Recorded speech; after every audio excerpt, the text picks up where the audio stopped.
So mga tol, magandang balita po para sa mga fans ni former 3 Division World Champion General Casimero sapagkat sa kakatapos lang po ng press conference sa bansang Japan, in-announce na kung sino ang makakalaban ni Casimero. At ang makakalaban ni Casimero mga tol ay walang iba kundi si Kyonosuke Kameda na magaganap na po ang laban nila sa October 25. Tinalo na nga po ni Luis Neri itong si Kyonosuke Kameda mga tol via technical knockout sa round 7 noong maglaban sila sa Mexico. At tinalo na rin po siya ni Ray David Alan Picasso noong maglaban sila sa undercard ni Manny Pacquiao versus Barrios. Sa face-off mga tol, inangasan agad si Casimero ni Kameda. Pinatanggal kay Casimero yung shade na suot-suot niya at tinitigan niya na masama si Casimero. Napasabi na lang si Casimero mga tol na maangas pala itong si Kameda. Sa interview mga tol, binaliit ni Casimero ang kakayanan nitong si Kameda. Noong maglaban daw kasi sila ni Picasso, pareho daw silang mahinang nilalang kaya walang magandang laban, walang bagsakan na nangyari. Pero ngayon, siya daw ang magpapatulog dito kay Kyonosuke Kameda. First round nga lang daw ang aabutin nito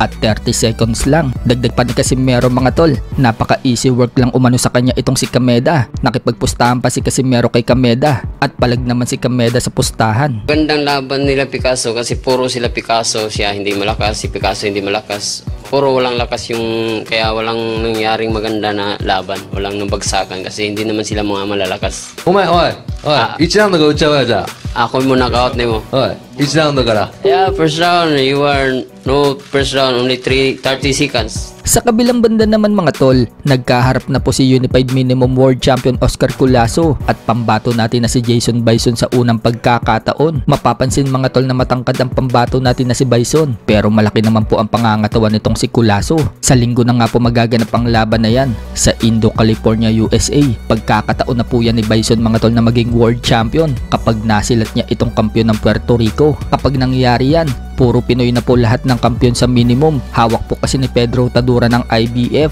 habang hawak naman po ni Melvin Jerusalem ang WBC. Samantala, dahil wala pang balak na magretiro si Terence Crawford, yan po ang sinabi ng head trainer niyang si Bomac. Para naman po sa stablemate ni Crawford at kaibigan niyang si WBC Lightweight World Champion Shakur Stevenson. Gusto nito na magretiro na si Crawford. Nagawa na daw kasi ni Crawford na maging pinakamagaling na fighter sa generation na ito. Kaya para kay Shakur Stevenson, ayaw na nitong lumaban pa muli si Terence Crawford. Pero para naman po sa mga fans ni Crawford, ayaw nila magretiro pa si Terence Crawford dahil malakas pa daw ito. Sayang, marami pa daw tatalunin si Crawford na magagaling na boksingero. Kaya pa nga daw nito maging 6th Division World Champion. At para magawa daw yan, suggest ng mga fans at expert, bumaba daw ng division si Terence Crawford sa 160 pounds at kalabanin daw ang mga kampiyon sa division na yan. Samantala, sinabi naman po ni Timothy Bradley na kapag nagretiro na daw si Terence Crawford, ang papalit daw sa trono ni Crawford ay walang iba kundi si Shakur Stevenson. Sa kabilang dako naman mga tol, kinall out po ni former world champion Demetrius Andrade si Terence Crawford. Wika ni Andrade kay Crawford,